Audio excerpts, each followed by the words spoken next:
Welcome to Detangle, where we untangle the complexities of life one conversation at a time. I'm your host, Dr. Kinjal Goel, a psychologist and a writer. Our guest today is Dr. Sudhir Kothari, one of India's leading neurologists and also a dear friend. Welcome, Doc. Thank you for joining me on Detangle today. For those who don't know you, tell us a little bit about your scope of work, please. Hello everyone. I'm a neurologist. I've been in practice now for almost 40 years. After my MD done in Pune, I went to Bombay and did my DM neurology under a big famous neurologist, Dr. Singhal. After that, I have gradually got interested more and more in headache and now even more vertigo. So I have become a member of the esteemed Barani Society, which is the World Society for Doctors dealing with vertigo. And I'm also keenly interested in neurology education. So we have started a trust called the Forum for Indian Neurology Education, through which we have been conducting lots of lectures and training for Indian neurologists. Super. Well, Doc, we've had so many conversations in the last decade and a half.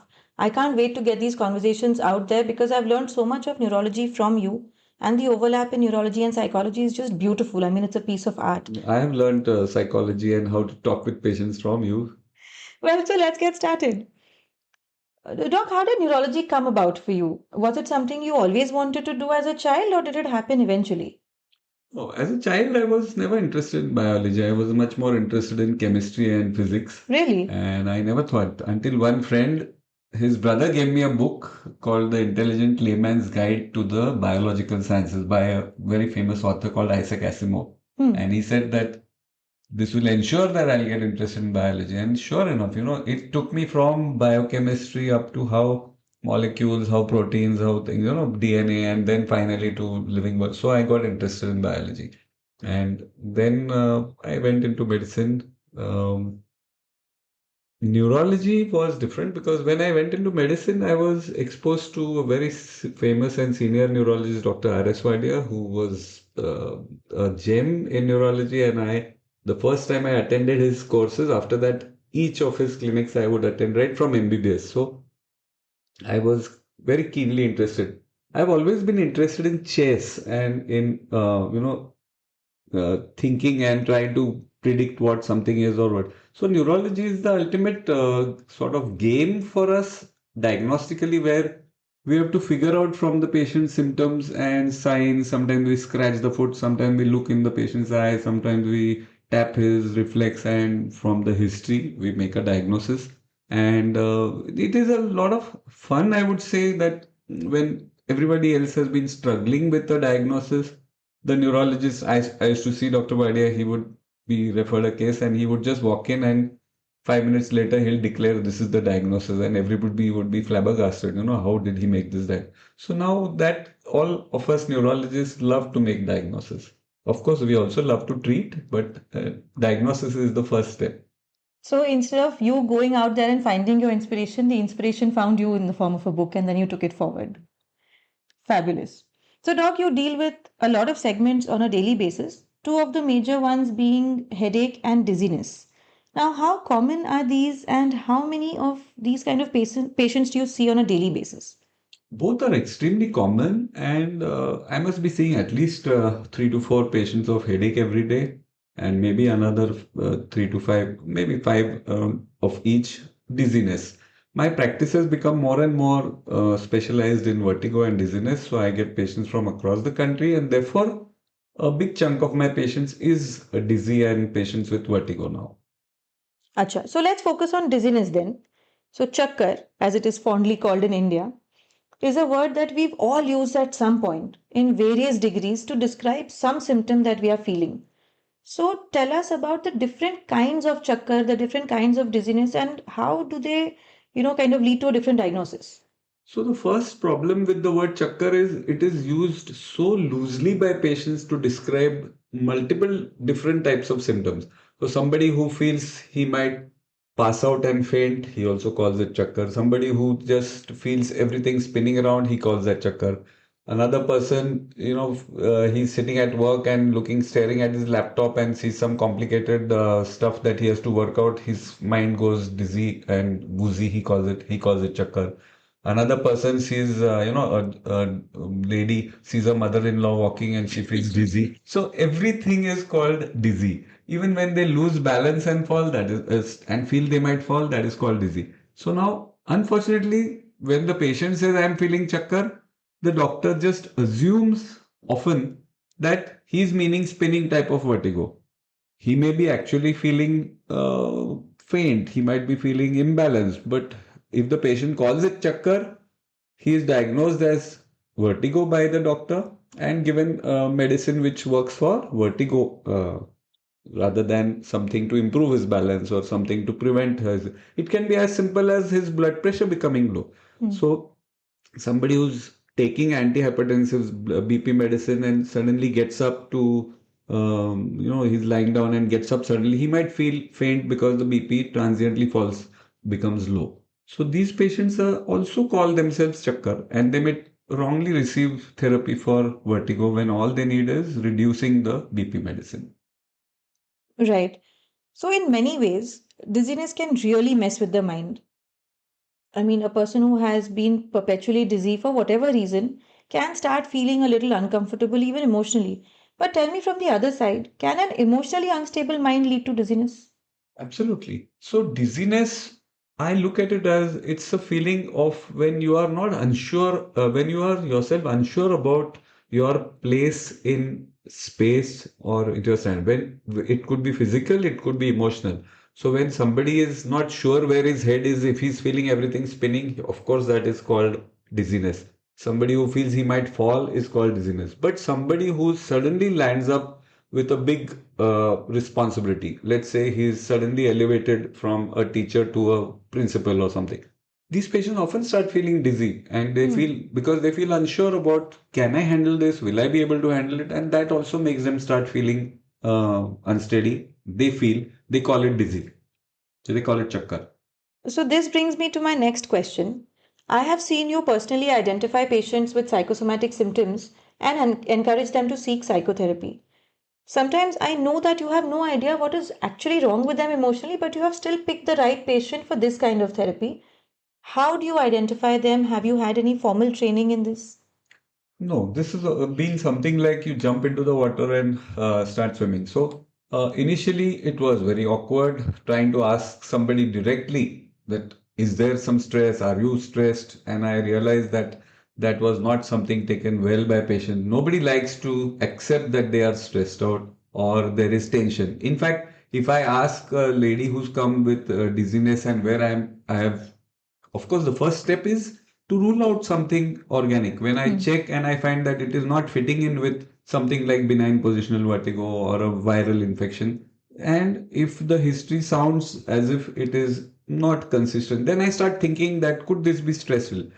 In the earlier days, I would ask them, कुछ tension हो गया क्या? And before the lady could answer, the husband on his side was, नहीं नहीं नहीं उसको क्या tension? There is no tension. So they often feel responsible and they want to say there is no tension, everything is fine. How can she be tense? How can there be any stress? So gradually I realized that this was not the way to ask. Now, if I ask somebody, how has your last 2 weeks been? Was it particularly different than your usual time? Has it been hectic? Then they say, yes, yes, yes. It was hectic. There were a lot of guests. We had a family function. There was a marriage coming up. Then they accept it. So uh, maybe you could correct me here, but I have the feeling that when somebody says, I am stressed, I am under tension, he is accepting the blame, so to say, for being sad. But when somebody says it is hectic, it was overwork, you are putting the blame outside and therefore it's more acceptable. Do you think that is right? So sometimes overthinking is taken as a blame. People say, oh, you overthink and hence you must be feeling these symptoms. And it's a sign of weakness that my Yes. mind is playing games with my body. So people always want to feel strong and in control and say, oh, the environment caused it. Right. A traffic jam caused palpitations, or I was late because of this and so I was so stressed. So once the blame goes outside, they can deal with it better because they're more objective. Yes.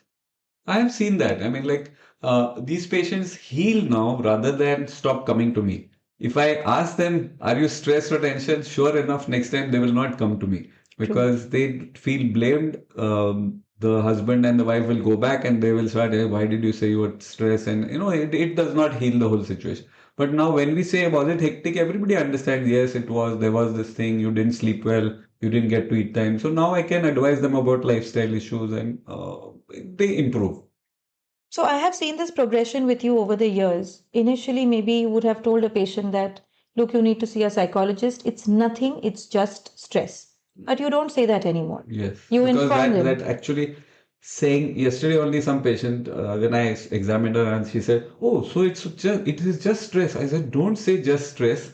Read my book. There, I have written a whole book on how the mind and just stress is wrong. The mind has a huge role to play in various illnesses, and every day at least half the patients who come to my clinic have some problem related to stress and their mind. But therefore, don't call it just stress, so that." Girl was very happy, and I gave her a book and I said, "You must read it and come back." Oh, so we're talking about Blind to the Mind now. Well, for the audience, that's a book that we've written together, and it has been a great resource material for us to share with patients. Even I've been able to give a lot of simple psychoeducative tips just by handing over the book. So I'm glad we did that at Yes, some and point. it was difficult for me to, all along in our training, we were sort of made to believe that somebody who has a functional problem, somebody who has a problem related to stress, is actually wasting our time. And so neurologists would want to deal with something exotic, some proper, neurological illness and locate where the problem is. So we would feel this patient is wasting my time, and we would actually be sort of angry with the patient that the patient is having a functional symptom, wasting my time, wasting the resources of the country, so to say. So now, over the years, I've come to realize how being functional is not something that is being done purposely. They are not faking it. They are suffering, and we need to help them also. True, and they do get better. A lot Yes, of patients yes, do yes. improve with psychotherapy. Let me ask you this question, which is extremely common. I'm sure you've heard it, answered it, thought about it. But every time I ask this question, I realize that we have changed in the level of the question. For example, a few years ago, Google doctors were an in thing. I'm sure you've spoken about it, that people went on Google, got their diagnosis, came to you. Irritating, yes. Now we have AI. Now people are getting used to asking, let's say, ChatGPT or Meta AI something, coming up with a more articulate answer, having a more fixed diagnosis in their head, which may or may not be right, and then they come to you. So, do you feel these patients insist on a quicker cure or a shortcut healing? Yes. So, first of all, luckily, I've still not had people in front of me opening out the chat GPT and telling me this is what chat GPT said. But I'm sure that is going to happen. I recently gave a talk on AI, and we have to be ready for this because patients are going to see. It is useful and it will be useful. It will at least make the doctor think that okay, this then he has to think, why is it not what you are saying? Why am I saying this is the diagnosis and not that? So you have to explain your diagnosis, which as of now, most doctors are not in the habit of explaining. They just True. like to declare the diagnosis and tell the patient, ye goli khao and come back after 2 weeks. So this will make them also think. I do not think it is wrong for patients to look it up, but when patients start trying to look up ChatGPT or Google to get a diagnosis, that is very fallacious because it is always going to throw up the more exotic, the more dangerous diagnosis. And somebody with a minor tension headache will say, "Oh, my symptoms are fitting in with a brain tumor." So you have to be careful there. So a proper mix of that would be useful, I think. So, I like the idea of anything which is artificial intelligence opening up a conversation with a doctor. Yes, yes. If everybody So thinks Chat about it, GPT, the name itself is chat. It is not Google. It's not a search engine. It is a conversation. And if you have really used Chat GPT, you'll see how well you can converse it. It tells something. You say, no, I don't understand it. Can you explain? I have recently done some talk. So I told it, okay, explain what is a transformer. GPT is a generative transformer, pre-trained transformer. So I didn't know all these words. I told him, explain as if I am a 10-year-old. And it explained it so nicely. true. So it is useful. So, instead of fighting it, we need to become allies. Absolutely. I think you have to use it. So now, Doc, tell me, over these years, you have entered the zone where you're spending a lot more time giving second and even third opinions. Where do you see and what area are you correcting the mistakes of others the most? I mean, what is the most common mistake other physicians are making in terms of dizziness? The commonest mistake is not listening to what the patient has or just getting carried away by the words or the description that the patient calls it dizzy, but I have realized that rather than just ask, what do you feel when you are dizzy? If I've asked them, what brings on that feeling of dizziness? Does it happen when you lie down? Does it happen when you turn in bed? Does it happen when you get up? Does it happen when you're staring at the computer or doing some work? All these give me clues.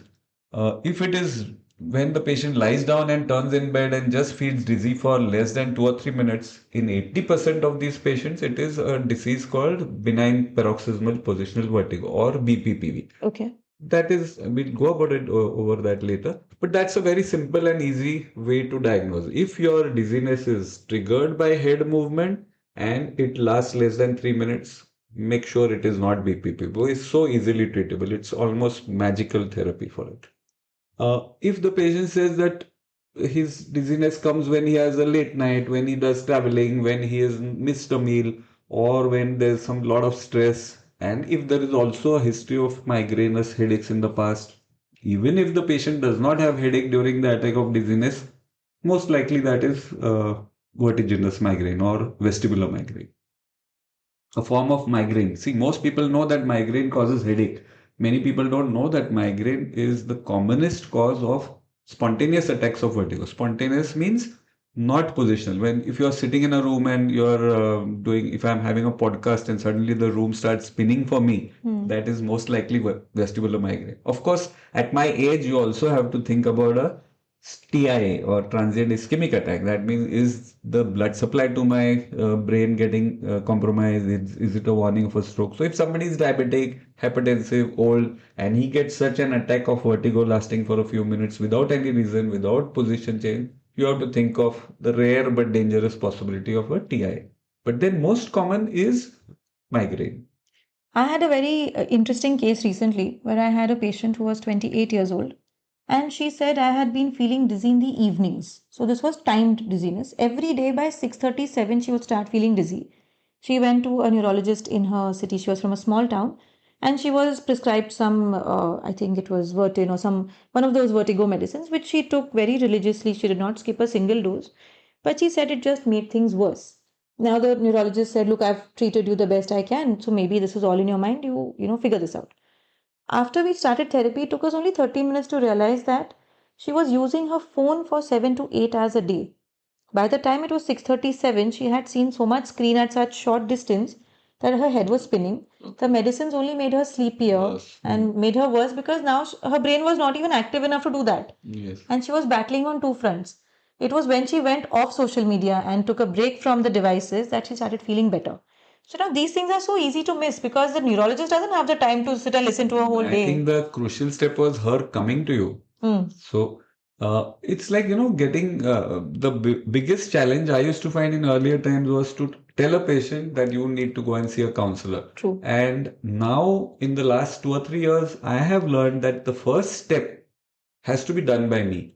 I cannot just tell a patient, okay, you don't have anything neurological, go and see this person and let that person. I have to explain to the patient, get them to understand how the mind is playing a role. So that first step is very important. If they then at that time accept that, yes, this is due to the mind, then telling them to a counselor, they are willing to accept. But if I tell them that for diagnosis, you go to the counselor, then it's not accepted. Fair. So, Doc, with the sort of life that you live, the busy schedule that you have, the patient load that you deal with, how do you manage your own physical and mental health? Any mantra that you've been swearing by all these years? Oh, well, I exercise. I exercise quite religiously. I used to do running earlier. Now I do gym thrice a week. I do yoga once in a week at least, and I'm learning now how to swim because I am not. I'm a pretty poor swimmer. I used to gasp for breath, so now I'm learning. I want to. So basically, you need to be physically active. I like to be active on social media, particularly neurology related stuff. We exchange cases and we like because it's nice to have. We keep getting these spot diagnoses, and this is a patient coming with this. What is your diagnosis? I love it when in between there was a patient, a friend of mine from another town posted a case of a young boy with a stroke and something one side paralysis, and he was saying that he wanted to give blood thinner, and I said no. asked the surgeon to make a hole in the skull. There is pus there. And nobody was believing it, but I convinced him to do it, and sure enough, there was pus, so that boy was saved. And it's this sort of things are rewarding. We have a very active group in our Maharashtra neurologists where we exchange cases and we learn from each other. Yes, the famous MAN, Yeah, isn't it? MAN, MAN. Maharashtra Association of Neurology. Yes. So, Doc, if you were to give any advice to your 16-year-old self, what would you say? 16-year-old, well, that 16-year-old, I was very different. I had stood first in SSC at that time. So, that time I was in my head was very high. Now, if I was 16, what would I do differently? I don't think I would do anything different. So, no advice to your 16-year-old self, do exactly I what you did what I did. did. I'm happy with whatever I have done. Fantastic. Doc, the mental health of medical professionals is at a very high risk, especially in this ecosystem that we are now. A high IQ doesn't mean that a doctor can't suffer just like everyone else. But doctors are very adept at hiding this. Do you see more colleagues reaching out for help with psychologists now, or are things still the same? No, they don't like to reach out. They don't like to accept that they are having problems. Um, I think most of the neurologists, probably like me, just like to keep themselves busy and running so that they don't have time to think about problems. Hmm. At least that probably is my Coping escape, mechanism. coping mechanism. I don't like to think. In the spare time that I have, I will play chess. I play at least 1 or 2 hours of chess online every day, and I do a lot of work on the computer. So, keeping yourself busy and doing some things, I like to multitask. There are multiple things going on at the same time. I think most neurologists do that. Hmm. And I have not seen a neurologist saying he's going and taking, maybe they are, but nobody will admit that they are taking psychological help. They don't think they need. No, I have a fair share of patients who are doctors, but I think there are a lot more who are suffering because you do find out from them about their colleagues and you Yes, wish it's that a more very, people sought it's help. see, it's a very difficult thing just now to be a doctor. There's no Yes. question. And particularly now, see, at my age, probably it's easier because we've done all the hard work. But somebody who's now struggling, who has taken a loan for his family, who has to buy a house, buy a Hmm. car, and then still make things work, working in a corporate hospital, which has a lot of pressure on them, bring patients, do this, do that. Right. So there's a lot of pressure. And I think they must be having problems dealing with it. True. So, if you could change that one thing about medical practice in India, what is that one thing you would change? See, there are some things good in medical practice. I have been to USA now recently. My daughter's there, and I find medical system there is in some ways better, but in most ways our system is better. Hmm. You cannot approach a medical care help. You cannot get something here. You can get a neurologist in one day. I mean, just three, four phones, and I have to see a patient. Right. Or there you'll not get a neurologist for 2, 3 months. So what could be changed? Maybe the working hours, maybe the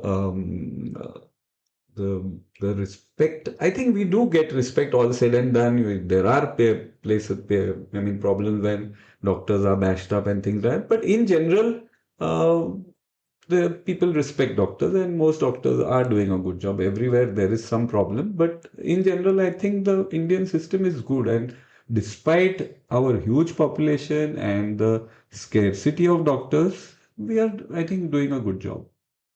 Fair. Our only problem is, I think, the cost, and the problem that most people are not insured, and medical therapy is becoming more and more expensive. So if one doesn't have insurance, it is a big problem. So I Hmm. think if there's one thing I would change is encourage everybody to go in for medical insurance before they get ill. Of course. I think that's a very important step. It's a simple thing, but something which people always say we'll do it later. Once you get ill, then you don't get insurance. So it's better to always do it before. And the insurance companies are very clever. They are all the time trying to find out whether this is pre-existing or Hmm. something and try to deny your claim. So if you start early, they can't do that. This brings me back to your game of chess where you're trying to preempt the next move and do something which you can do right now rather than later before you have a checkmate. So, Doc, tell me now about the different kinds of vertigo. We've covered a lot of things in the conversation so far. one of the most common things people use is vertigo, right? Yes. People will stand on top of a building, mujhe vertigo hai, I can't look down. Or people will, just look downstairs and say, oh, I have vertigo. There is also PPPD, there is vertiginous migraine. So tell us about these different sorts of chakkar. Okay, so there are not too many actual conditions. The most common and most important one you should know. First of all, what is vertigo? When you get a sensation of spinning, it's not always spinning. It can just be feeling that you are tilted or you're moving, you're bobbing. Some sensation of movement which is not really there, but you feel the movement. So it's a hallucination of movement that you get. That is called vertigo.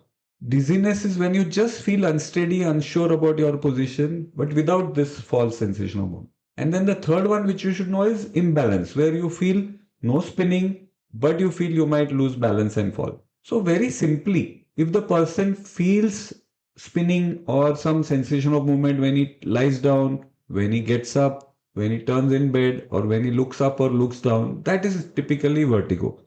Dizziness is often along with that. Imbalance, on the other hand, you will never get when you're lying in bed or you're sitting on a chair. Vertigo you can get, and very often you get. But imbalance is mainly when you stand up and are about to walk, you feel as if you might fall. That is imbalance. So it makes sense to ask the patient what brings on your feeling of dizziness. Use any word apart from vertigo. Most people are so used to calling everything vertigo. So they come to me and they say, I'm getting this and that. And then I ask them, what did your doctor tell you? After 4 or 5, typically various studies have shown all over the world that for a patient of dizziness to get a diagnosis, they need to go to at least around 4 to 5 doctors on an average. Really? Everywhere, yes. So because nobody is comfortable, including the doctors, with a patient who's saying I'm feeling dizzy, because it's so vague and you have to spend time trying to learn what he's seeing. With practice now, I can get it within 2 or 3 minutes what the patient means, but many people get confused when they're not. So you have to first clarify, is it really vertigo? Once you have vertigo, the commonest cause is benign positional vertigo. Now that's a very simple, and again I like it because of my I like physics and maths. So essentially, we have to remember that your ears constantly send information to the brain about hearing, about sound, but they also send information about head position, head movement, which way it is going. Is it going up or down? Is it going straight or backwards in a car, or are you spinning or turning backwards, forwards, whatever. So this information is constantly being sent. Just as you have your gyro in your phone, when you tilt it, the image changes. Same way, there's this sensor in the inner ear, which you can't see, but that is constantly sending information. Now, this sensor has small calcium crystals inside, which should be in a particular place.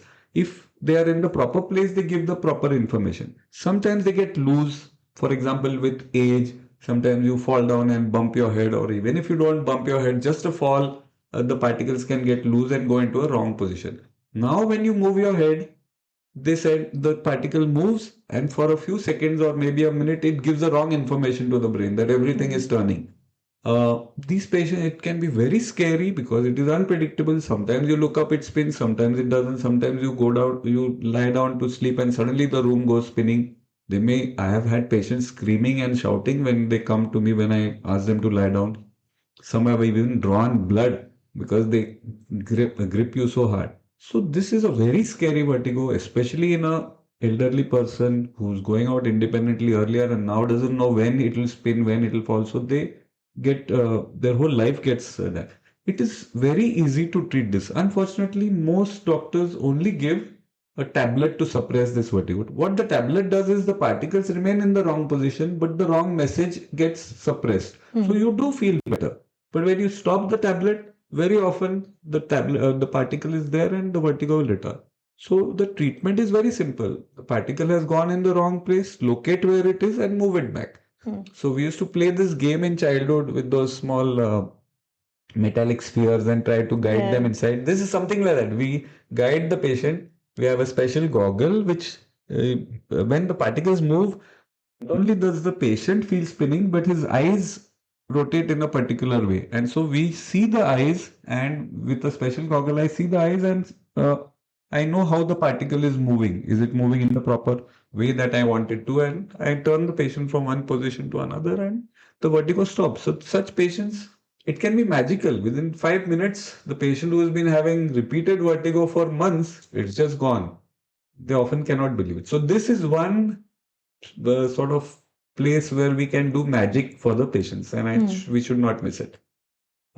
Second one, I would say is vestibular migraine. So that is again very common. Some people say it might be more common than BPPV. So patients who may have headaches at times, migraine, as you know, is a tendency to get headaches when you have a late night, when you are stressed out, when you don't eat in time, when you conduct too many podcasts, whatever, you know that. So migraine patients can get dizzy. They can get attacks of vertigo, which can be quite severe. And that is, once you realize what it is, if you advise proper lifestyle, if you give them certain drugs, you can get that migraine under control.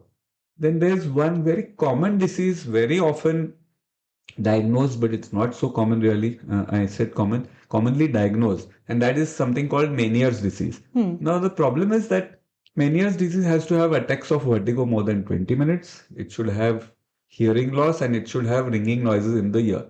Everybody has been taught about Meniere's as a doctor. So what happens is when a patient goes to a doctor and says, मेरे को चक्कर आता है, the first doctor asks him, कान में आवाज आता है, सुनाई देने का कैसा है? Patient says, it's fine. Then he goes to a second one because the first one has not been able to solve his problems. He goes to a second one, again the same question. Now the patient, after 2 or 3 doctors, starts becoming, looks like this is important. He goes home at night and focuses carefully and says, yes, there is some ringing noise in the left ear. And then he puts his mobile to both ears and says, yes, left side is slightly less. So the fourth doctor, he says, yes, I have ringing noises in the ear, I have little hearing loss, and he gets the label of Meniere's disease. So this is not Meniere's. You have to have proper progressive hearing loss, you have to have loud noise, and the attack of vertigo has to be more than 20. So actual Meniere's is quite rare. I see maybe once in a month or once in 2 months. But I see much more migraine, I see much more BPPV. So first you have to think of migraine and then sometimes you have Meniere's.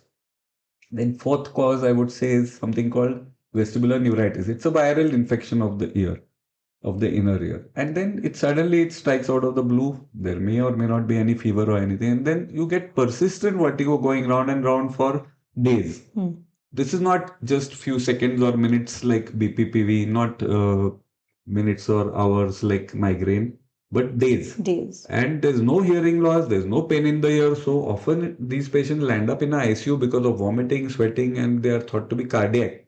Only when the patient tries to get up later and walk, he notices that he's losing balance, he has vertigo, and then the neurology reference comes and we know it is vestibular neuritis. Last one probably is, before we go to PPPD, is stroke. You have to remember that somebody who gets vertigo attack for the first time in life, most of these patients are vestibular neuritis, but a significant number, maybe 1 in 4, can be stroke. And so if an elderly person, diabetic, hypertensive, comes for the first time, first attack of vertigo, which is not stopping in hours, be careful, it could be a stroke. Now the elephant in the room, yes, PPPD. Let's talk about it. So what is PPPD? It's persistent, so more than 3 months. Perceptual, so the person perceives dizziness. I don't see anything.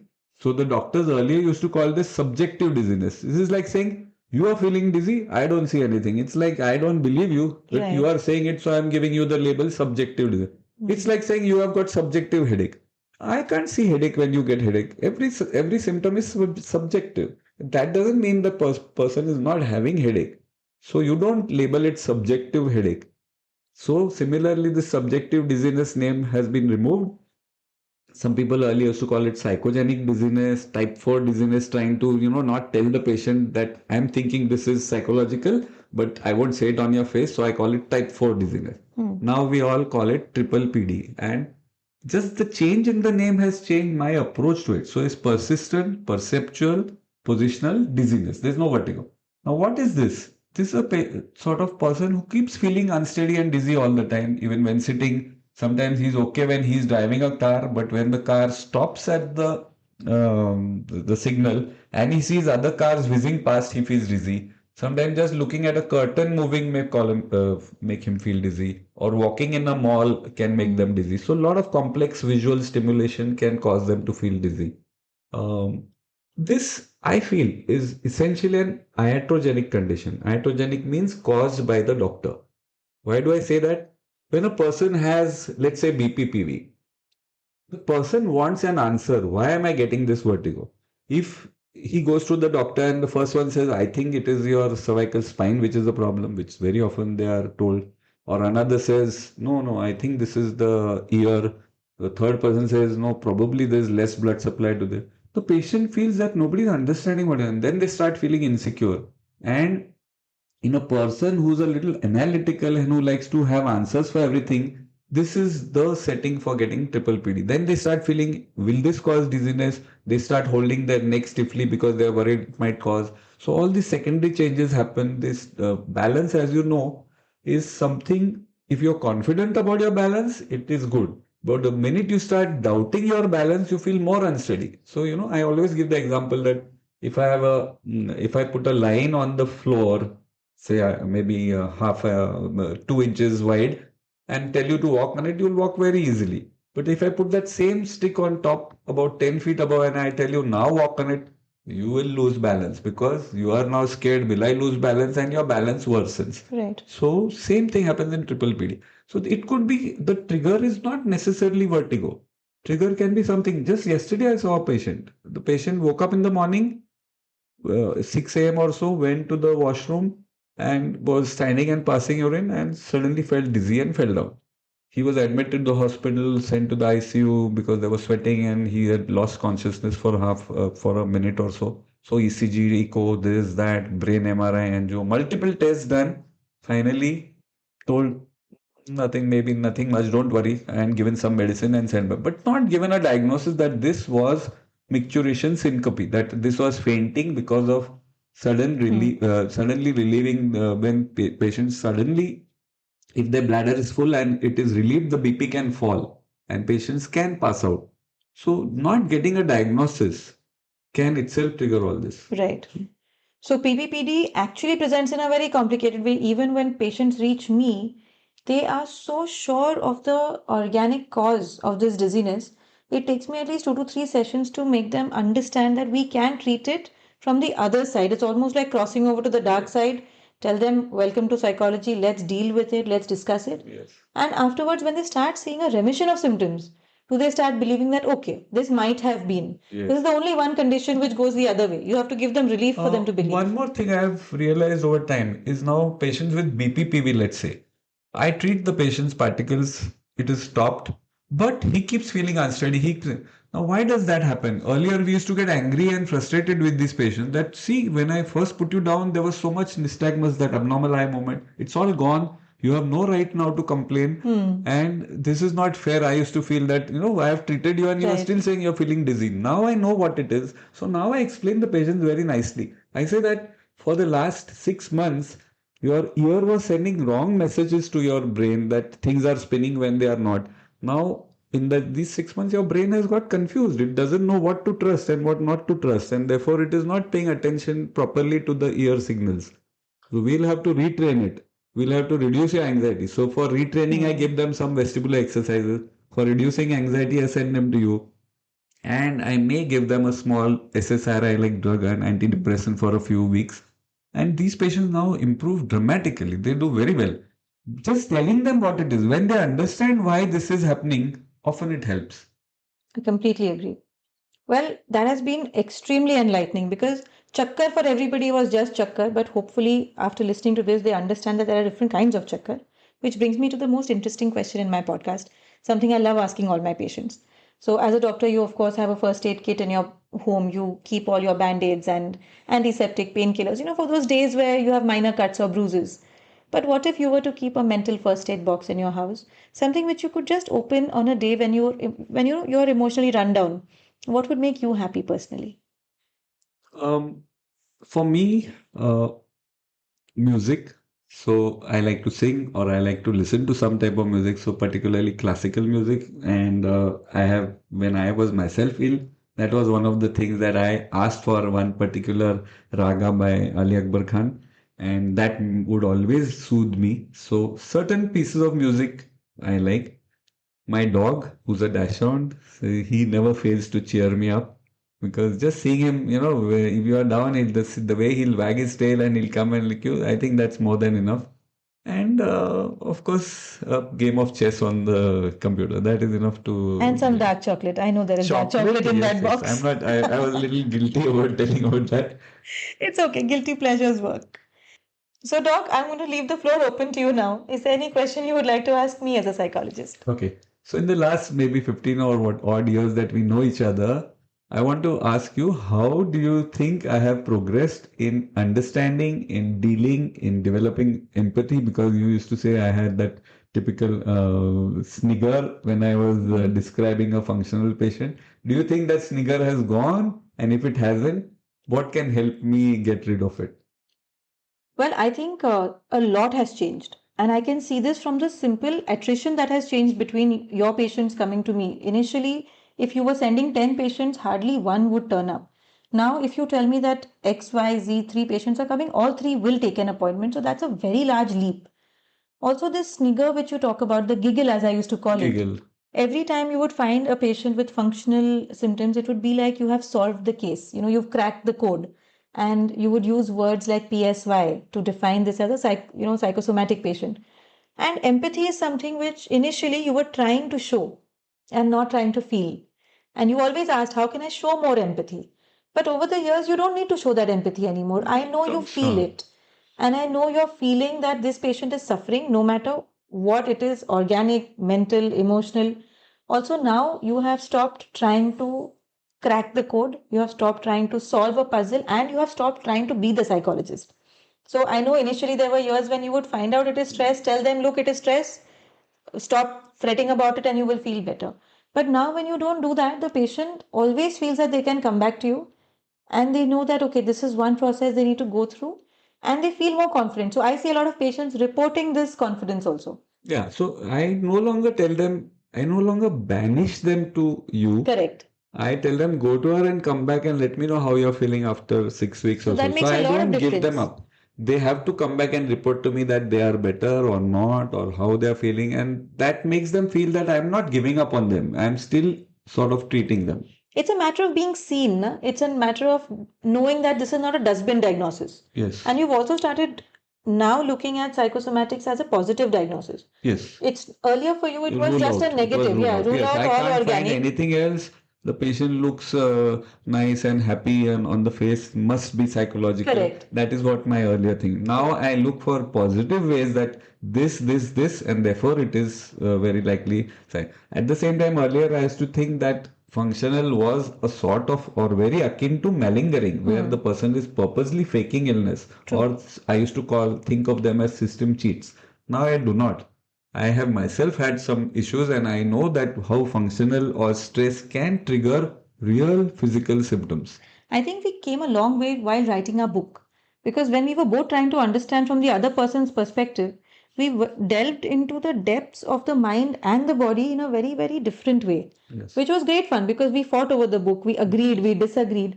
And the whole point was not to write with somebody who either agrees with something all the time or disagrees with something all the time. So we found that Yeah. balance. So some things in the book I would now change.